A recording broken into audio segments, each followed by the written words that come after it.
Nice to meet you, everyone. My name is Gareth Howard. I'm one of the collective conciliators for Acas. I say one of, there's only two of us actually in the Northwest area. But if you're unfamiliar with what the term collective conciliator means, it effectively means I'm an industrial relations specialist. So we have within Acas as conciliators, we have individual colleagues and we have collective colleagues as well. So my role is effectively spending a lot of time working between employers and trade unions effectively. So that's what I'm going to be talking about today is that topic of working with trade unions. And part of the brief I was given around this was to kind of go to Industrial Relations 101, Trade Union 101. So hopefully you'll find some benefit from this. I have said to Alexia and Corey, please do feel free to drop questions into the chat. I'm happy to answer them as we go, so please don't feel you have to wait till the end. I think we do have some questions as well that have already been pre-sent in that we can cover probably towards the end as well. But if there is a more appropriate time to cover those, please do let me know.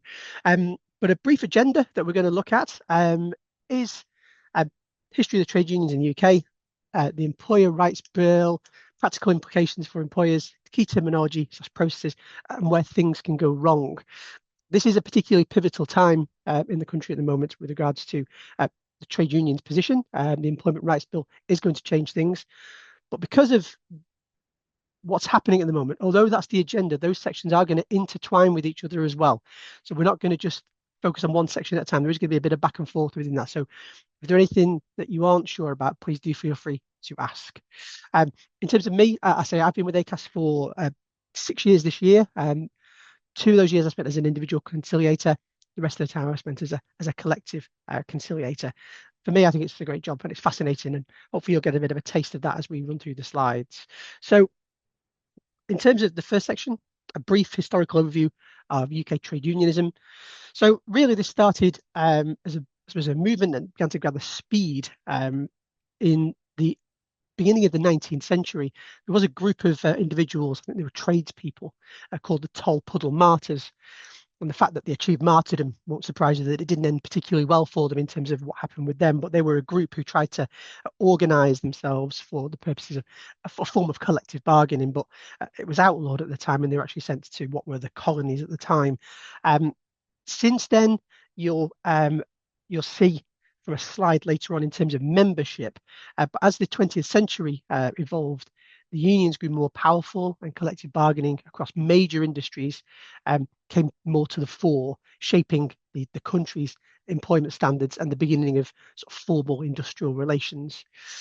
That had its probable peak in the 1970s.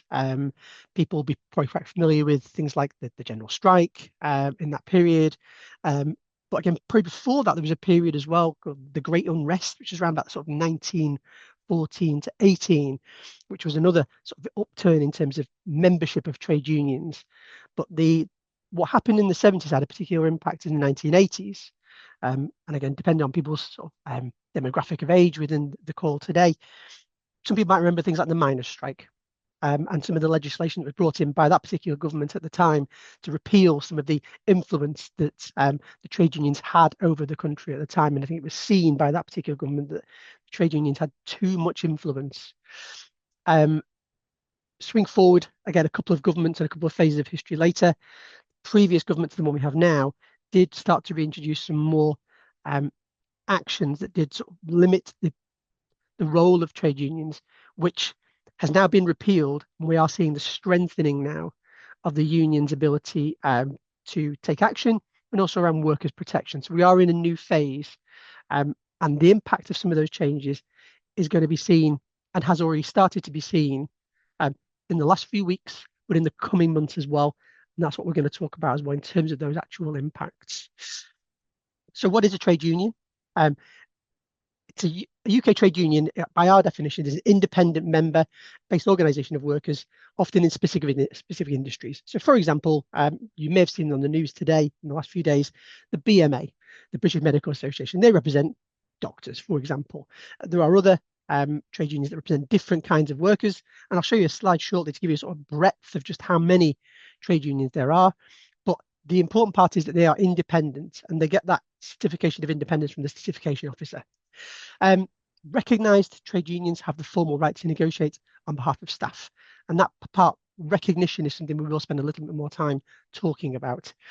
And the legal framework for trade unions is primarily set out in the, I put my teeth in for this, the Trade Union and Labour Relations Consolidation Act of 1992, which is commonly known from a glossary perspective as TULCRA. So who is in a trade union? I think there's probably a stereotype that exists that it tended to be people of a working class background, typically in things like factory environments. And I do still think that holds true, but there has been a shift in the demographic of people who are in trade unions over the last few years. As you can see there, female employees saw a rise, male membership fell. Education, there's a high percentage, high density of people in there who hold a degree qualification, again, shifting away from that traditionally working class background of people who would typically be in the trade union. And again, there's a longevity piece as well. There's the pattern that once you join a trade union, you stay in a trade union now and will be for a longer period of time. There are hotspots around the country. And again, there is an increase in density of numbers of people who are in a trade union in the countries of Scotland, Wales, and Northern Ireland in 2023. But certain areas historically have deeper density than others. The Northwest is one of those areas that typically does have a higher density than others. So, for example, the Southwest would tend to have a lower density. And that's to do with things like the type of industries that we'd typically see in geographical areas. So the more industrialized areas tended to have a higher density of membership. So I was saying about the top unions by membership. So the biggest unions in the country are, for example, here, Unison, Unite, the union, GMB, which is the General Municipal and Boilermakers Union, NEU, which is the National Education Union, and USDOR, which represents colleagues in retail and distribution sectors. And I mentioned before about the density of trade union membership. I think this slide will show that hopefully quite accurately. There's that peak around the period of unrest, the Great Unrest, the peak of the 1970s again, and that since then there has been a decrease consistently in membership. There was a slight upturn in and around the pandemic. People obviously concerned, felt they needed representation, but it has seen a steady decline continually over the years. But I think in the last 15, 20 years has remained reasonably consistent with the occasional fluctuations up and down. The role of trade unions, I think, becomes a little bit blurred. I'd just like to spend a little bit of time sort of talking over what the role of trade unions is, probably as they would see it. And it is around collective strength in negotiations, representing and legal support. And that has been a movement over recent years. So for many, many years, the role of the trade union was effectively around collective bargaining. As employment law has changed and become more individualized, I think a lot of the trade unions feel they are servicing individuals more than they are working with the collective these days. So that has been a definite shift and still is the case.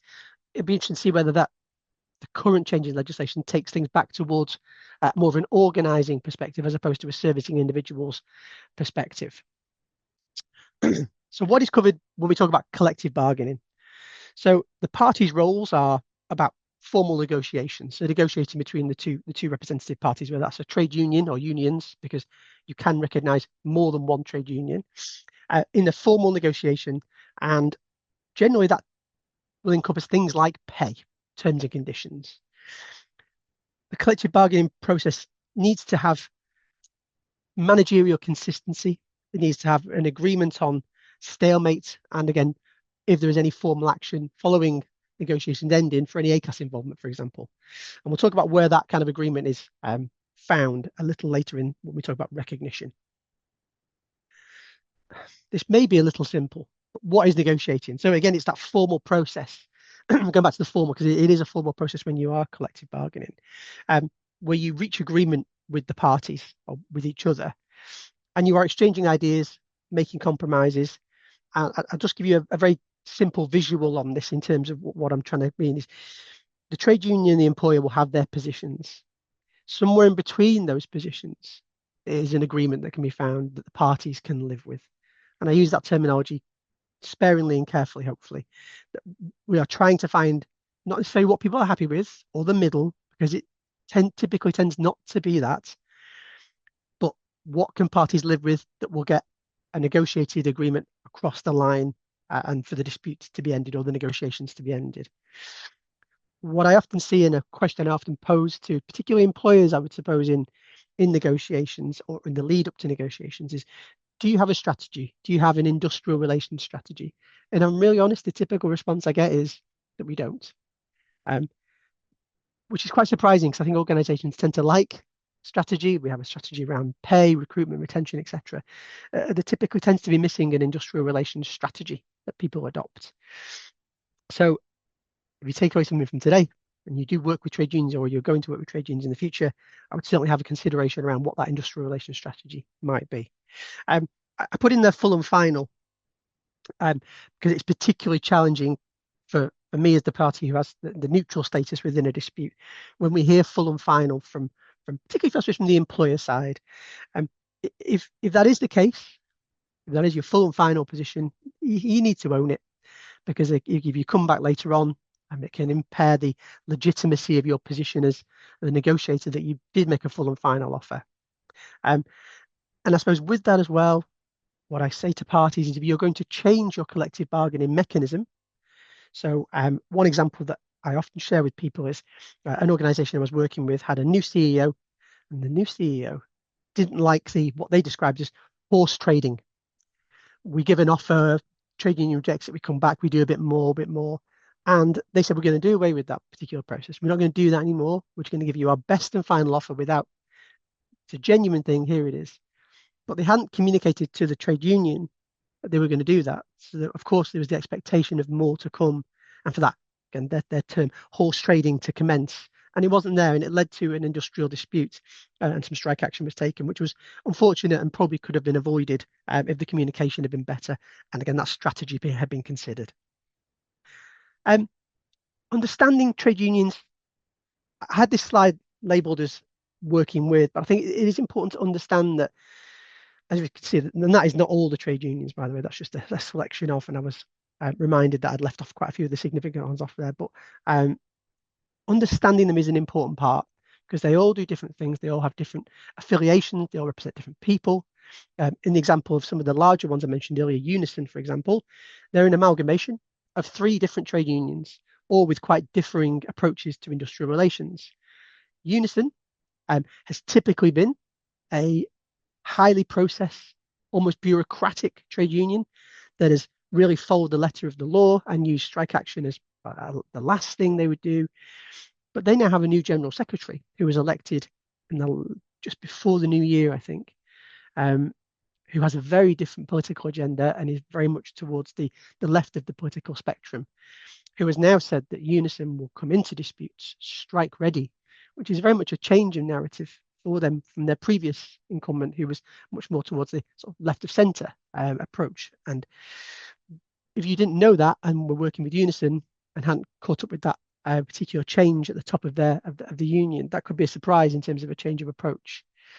Unite, who people may or may not know, are different to that and would typically use strike action as leverage, because they came from, their origins were in industries such as shipbuilding, automotive manufacturing, where using strike action was far more of a common lever to use to be able to get the employer to change their position.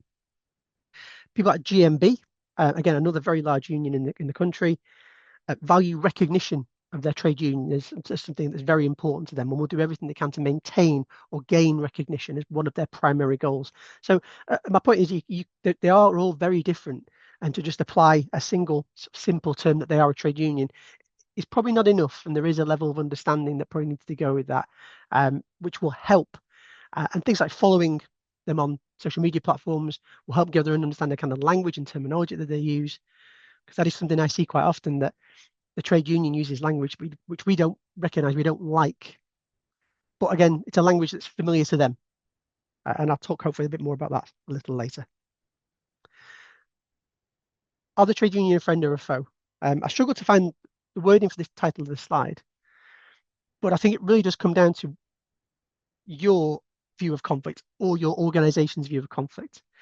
We don't really have the time to go into any sort of deeper sort of employee relations theory, but again, if you're of that unitarist perspective that you see conflict as a negative thing and that it shouldn't exist, you are going to have a a difficult or challenging connection with the trade unions because their existence is to challenge you. And I talked about this kind of subject with one of the uh, national officers from one of the trade unions, and he said, "I'd rather you didn't say that we're set on conflict. Conflict is in our nature. What I'd like you to share with employers is that we can be a critical friend. We will point out things that are working well. We'll give you access that's beyond your organization that may help how you deal with your employees." So I thought that was a really helpful turn of phrase that they used, and that it can be a transactional relationship. It doesn't just have to be adversarial all the time. And again, Acas, we have a research department. I'm not sure if people are aware of that, but our research department found that 77% of people who were surveyed agree that working in partnership can benefit the organization. But that word of partnership is probably not one that you would always tend to hear a trade union colleague use, because I think trying to find true alignment in terms of partnership working does find itself with a clash in terms of those philosophical positions that, both sides would adopt. But yeah, like any relationship, you can have great industrial relations with a trade union for many years. It can be strained.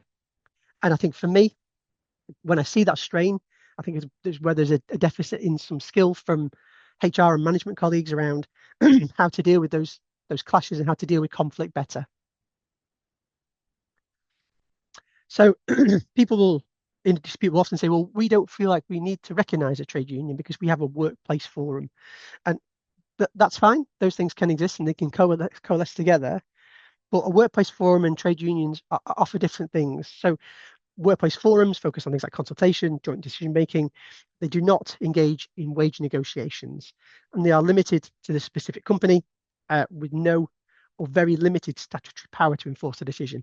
The trade unions, again, because of their independence, often on a national scale, represent members across different sectors and different employers, and they do possess legal rights, and they can initiate things like industrial action, which a workplace forum can't do. So there are some distinctions there. But those things can exist together. Do they exist well together? Well, you'd have to ask both sides of the coin in terms of the trade union's perspective on that versus the employers. When it goes wrong, I've put obviously the picture there of trust. Yeah, this for me is what I see the most in terms of when things do go wrong. There is that loss of trust. The working relationship is good.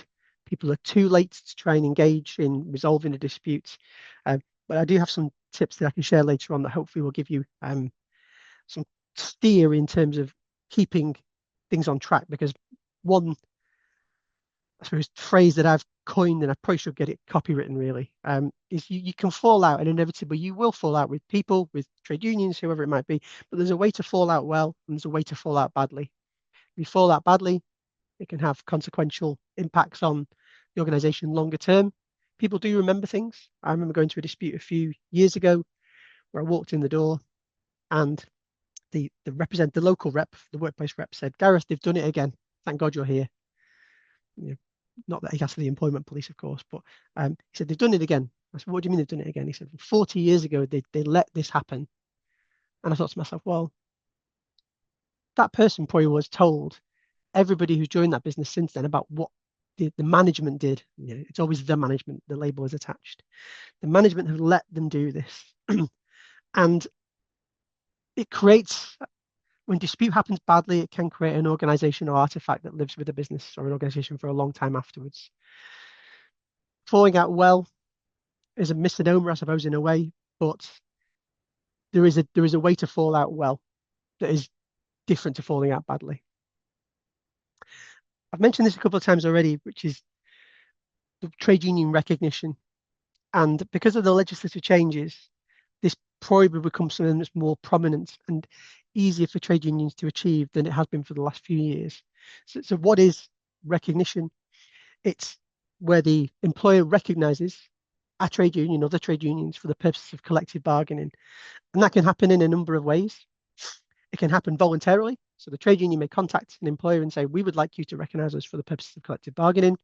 The employer may throw open their arms and say, "Please come in. We would love to do that." That doesn't always happen, if I'm really honest. tends to be some resistance early on, and there has to be an evolution of possibly Acas involvement, or the Acas equivalent is the statutory body called the Central Arbitration Committee, who can statutorily apply recognition between an employer and a trade union. Sometimes those processes can coexist. So it may be that an employer resists voluntary recognition. The trade union may make an application to the CAC. The CAC would always encourage parties to, where possible, use the services of Acas to try and see whether there's a way to find a voluntary agreement. And I say those processes can coexist. So just because a party's position is one thing at the start, that may change over a period of time. And there are a number of services that Acas can offer that may help during that process of to and fro. So, for example, a question that I often hear is, well, we don't think that the trade union has the requisite numbers to get statutory recognition. So what Acas can do, as an example, we can do a membership density check.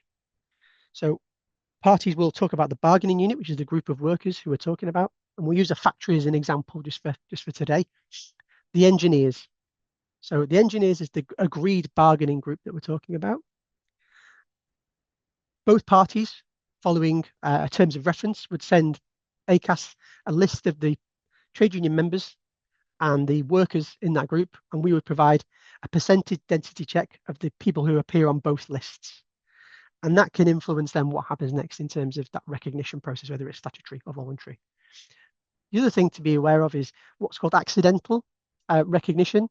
That's where an employer is having discussions or negotiations with an employer, and they recognize them that way. So that can happen. There's something to be cautious of or aware of, certainly there in terms of that.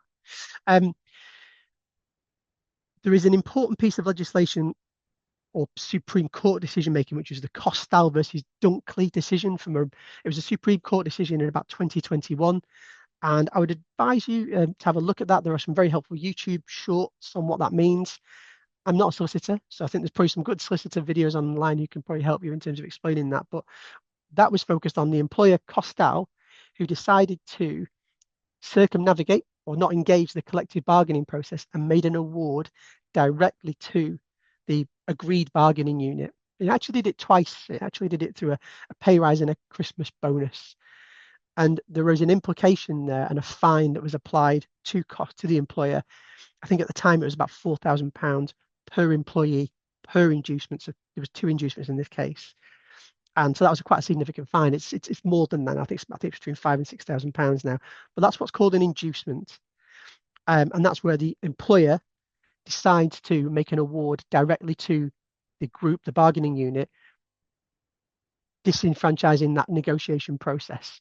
So what Costal and the reason that Costal and Dunkley is important is that the Supreme Court looked at, if both parties agree that collective bargaining is ended, it can be, and I use the word it can be loosely, it can be appropriate for the employer to impose an award. But what I would always say is do take significant legal advice around any decision to impose any award.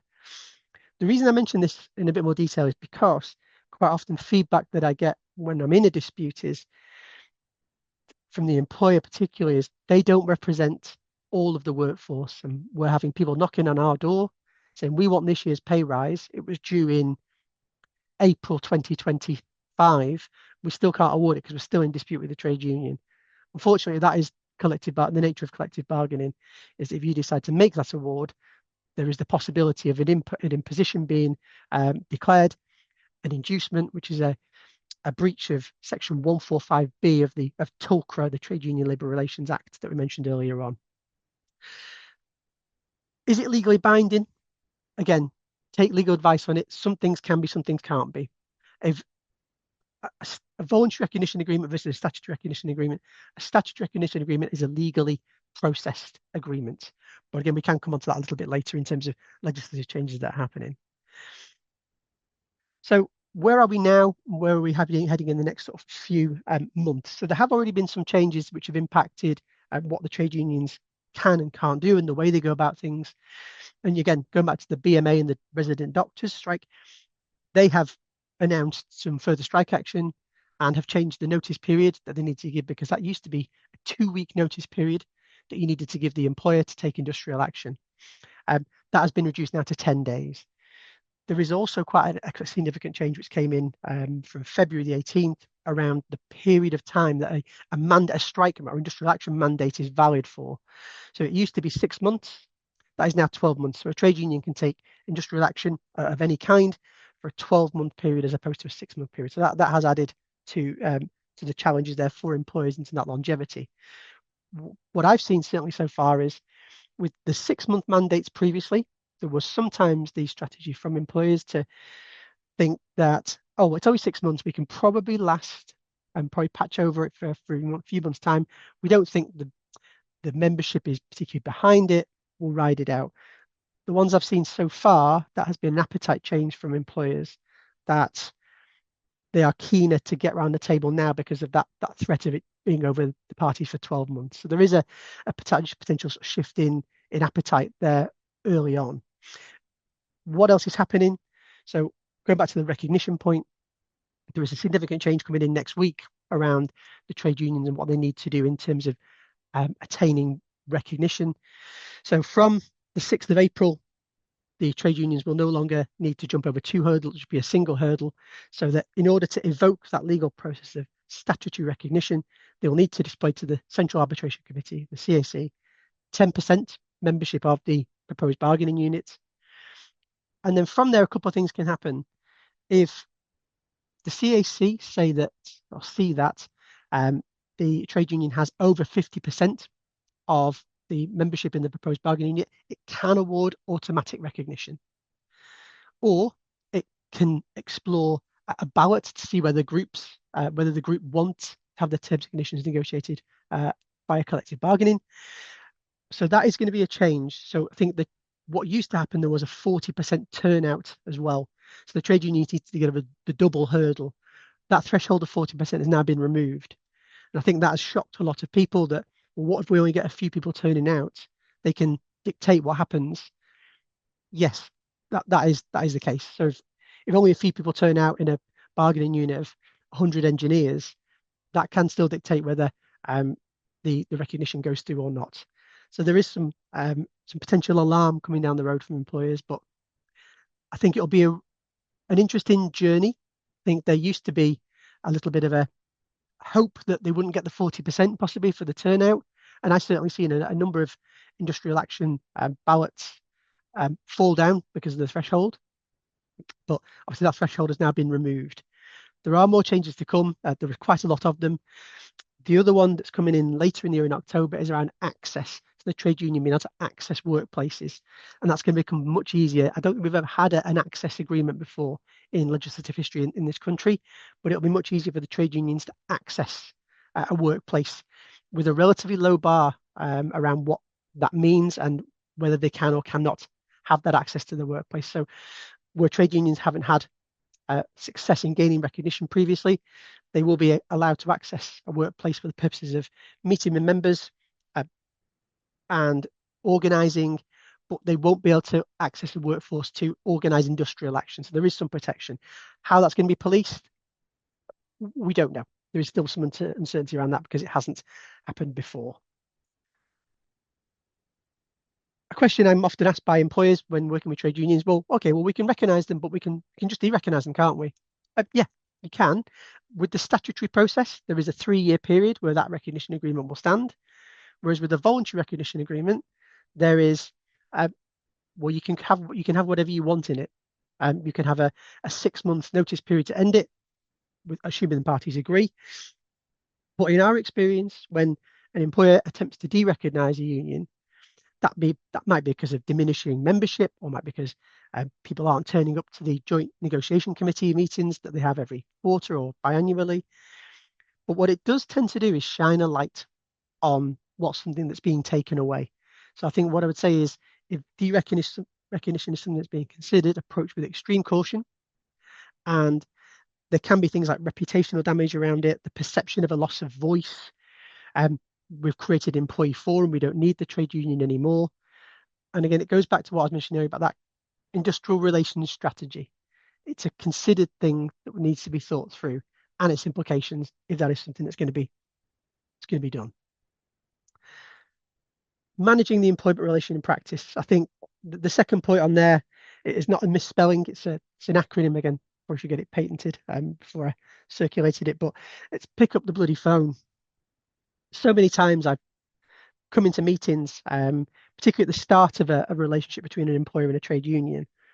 And I was at one a few months ago, and it was a trade union's office, so the employer had agreed to come there just for there was no meeting rooms at the employer's premises. And we sat around the table, and I said, have you met each other before? And they said, no, we haven't. No. And we started discussions, and we adjourned. And I said, what did you think? I said, well, they're all right actually. This is the management talking about the trade. You're actually all right, but their emails, and they showed me some examples of the emails they've been sending to each other, and they were really quite formal, quite sort of antagonistic in terms of the language that was being used. But by the end of the meeting that day, they saw each other as different people. There was a commonality there, and it was much easier for them to get along. But they hadn't picked up the phone before, so I'd always encourage people to pick up the phone or meet the people because you might have more in common than you actually think. Just because there is that kind of that philosophical difference in place doesn't mean that has to stay that way. Not treating people again, treating each other as equals, having lack of respect. That's another thing that can really stick in the craw of a dispute. Not treating each other the same, using different language, describing yourself as a reasonable person, making a fair offer. They're all adjective terms that can send a dispute in a particular direction. So prepare and use appropriate language. I've seen some clumsy work in negotiations from both sides, but one that sticks in my mind there is that point around shopping lists. It was quite a large employer who was very experienced in negotiating with the trade union, and the trade union had sent through some suggestions around what could end the dispute, and it was some bullet points. And the operations director from the employer said, "I've had a look through your shopping list, and we can't afford any of this." And the trade union, and it'd been quite a good back and forth until that point, and the trade union said, "Well, that's really condescending. You're effectively equating our improvements or suggested improvements to the workers' lives to bread and milk, and that's not an appropriate thing that should." And it sent the discussion and dispute in a slightly different direction. So it is about being careful. It is about being considerate, understanding the side, understanding the terminology that they use. And these are conversations I do have with trade union colleagues in the same way. It's about understanding the other side, being considerate, don't ignore feelings of people. Listen actively where possible, and try and give it the time and the space that it needs to resolve. Because the good news is all disputes will end. Even the Birmingham bin strike will probably end at some point, will end at some point. Again, what the journey between where they started and where they ended will obviously have an impact on that. But all disputes do end. The journey that you go on from the start of that to the end of that is often the differential and often the difference.